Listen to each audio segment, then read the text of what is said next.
Hello, our lovely nightmarish creatures. It's a new year, and we definitely hope you are doing well. We would like to thank our partners over at Dubby. The energy drink was very well needed to get through the week.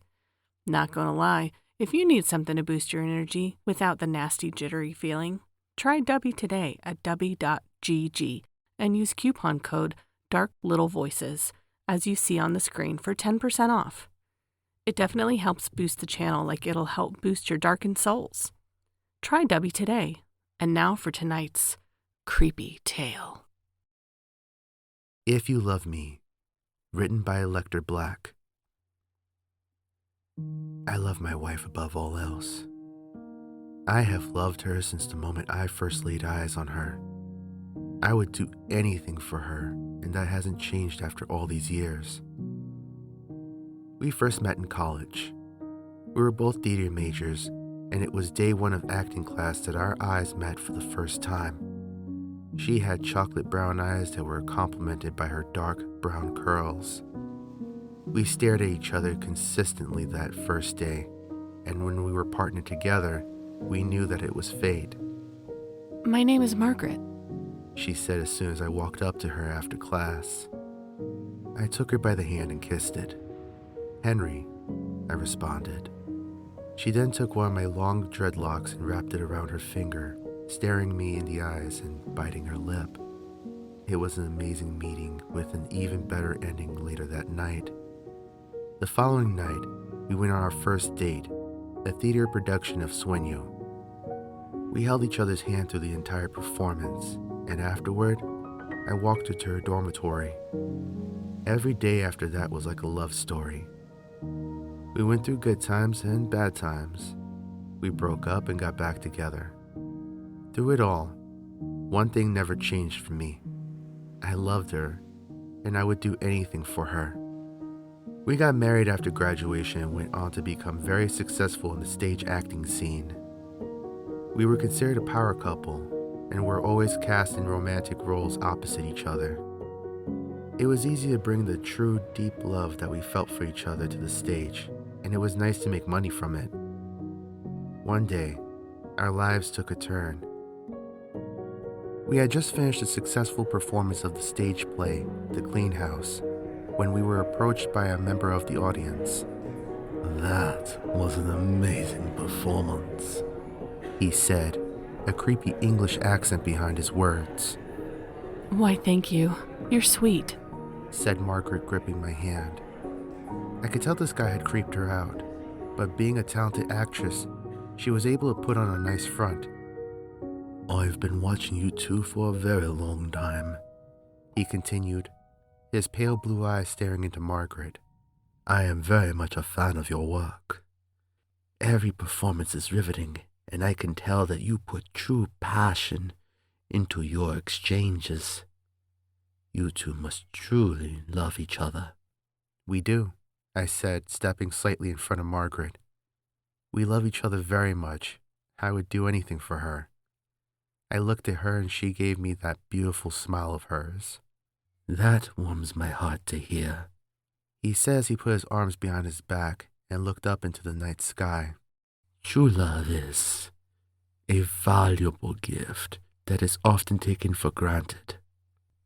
If you are not careful, you can easily lose it forever, and it can never be replaced, no matter how hard you try."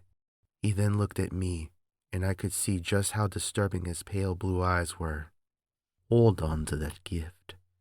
Cherish it forever."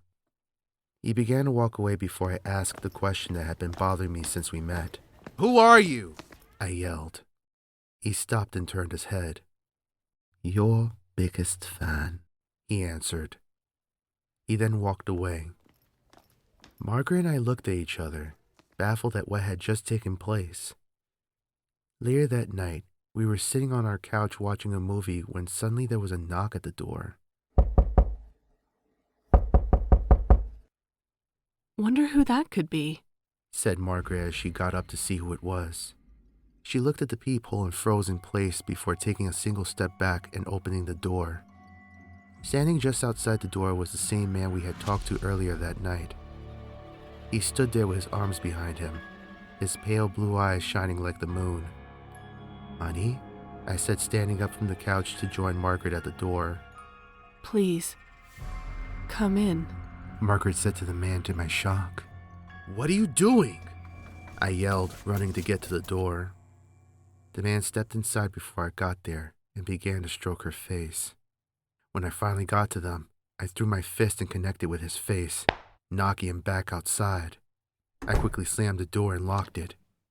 I turned to Margaret, who was in some sort of trance. I tried to snap her out of it. "Margaret!" I yelled, shaking her. "Margaret, wake up!" There was nothing I could do to get her to respond. I shook her, slapped her, and even splashed water in her face. Nothing would work. I looked around till I saw the silhouette of a man standing outside of our living room window. I blinked, and it was gone. I began to panic and ran to the gun safe in our bedroom. Despite being theater nerds, we were very well trained in self-defense and firearms. We could each hold our own if our lives were in danger, and if there was ever a time to put that training to use, it was now. When I got back to the living room, I immediately raised my weapon. There stood the strange man, holding Margaret by the face. "Let go of her, motherfucker!" I yelled, aiming for his head. He looked at me, and the only thing I could see in the darkness was glowing red eyes. He then turned his head to Margaret, and I fired, hitting him directly in the head. He fell to the floor hard, and I ran over. Margaret fell over too, but I caught her before she hit the ground. She still wouldn't respond, her eyes wide open in a trance. I looked over to the man, but he was gone. I gently laid her on the floor and stood up quickly, readying my weapon once again. Suddenly I felt a strong, tight grip on the back of my neck, and I was thrown across the room, hitting the wall. I groaned in pain as I grabbed my gun and slowly stood to my feet, shaking as I raised my weapon again. I felt my heart race and my blood boil as he put her lips to his glowing red eyes staring right at me. "No!" I screamed as I ran towards them. He then pushed her to the side and opened his arms to me, as if inviting me to fire on him again. I obliged and fired 5 rounds into him, but all he did was allow them to connect as he laughed. I ran up to him, but he grabbed me by the throat before I could do anything. He pulled me close to his face, and I could see every horrifying feature. Not only did he have demon-like eyes, but his face was covered in disgusting pulsating veins. In his mouth were 2 sharp fangs and a long slimy tongue, which rubbed against my face as if tasting me before taking his first bite. I lifted my gun to the arm that had a hold of me and fired twice. He growled in pain as he released me, and I connected the butt of the gun to his face, repeatedly. He fell to the floor and I mounted him, smashing his face more and more, harder and faster. I could feel the blood gush and spray all over as the bones in his skull crack and collapse.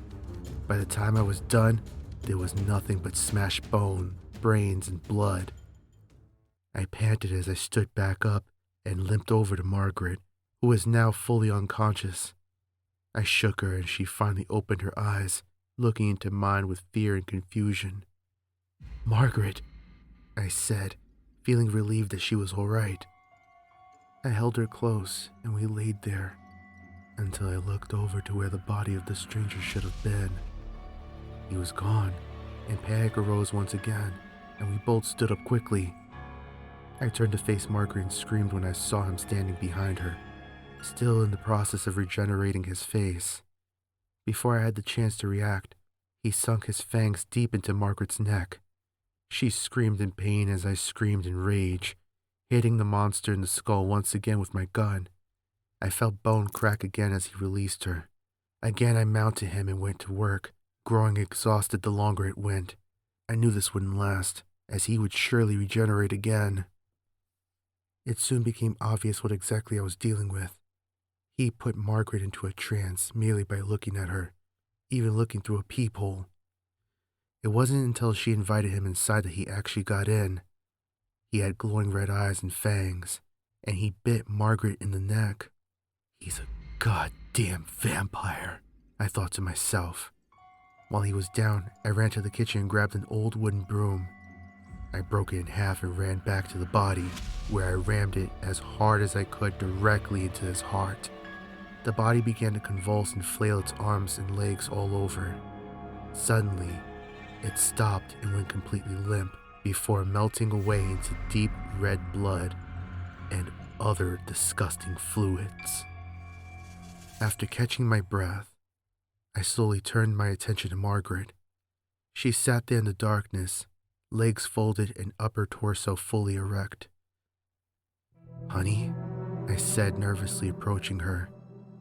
In the darkness, I could only see her silhouette until her eyes began to glow red. There was only one thing I could think of to do. I love my wife. I would do anything for her, even if that meant chaining her up in the basement, feeding her a pint of my own blood every day while I figured out what to do about her. When the hunger would hit her, she became a wild animal that cannot be communicated with. So, I fed her my blood and she became herself again. She understood the situation and never held it against me. It wasn't easy, but it was all we could do. Unfortunately, a pint only went so far, until soon it wasn't enough. So I gave her more and more, until the point that I was endangering myself with so much blood loss. It was then that I decided to feed her full meals. It started with small animals at first, and then cats and dogs.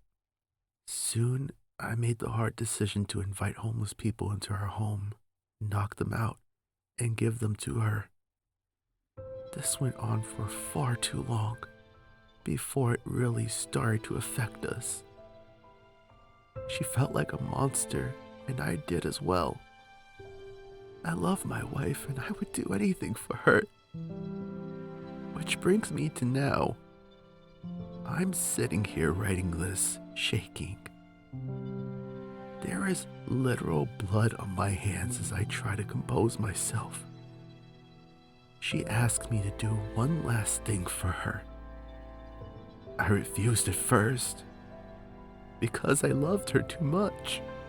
"If you love me," she began, looking deep in my eyes, her now pale blues not blinking. "you will do this." Tears fell from my eyes as I pulled her in close. "I love you, Margaret," I whispered. "I love you, Henry," she responded. I could hear the squish as I drove the wooden stake in her heart. I trembled as I listened to her whimpers, gasps, and eventual silence. I broke down as her body melted away into liquid. I laid there in her remains, sobbing. I sit here now, with nothing left but the warning about the creatures of fiction that are very much a reality. I write my confession of the crimes I have committed out of love. I say goodbye to any friends or loved ones that may be reading this. I loved her. I did everything for her.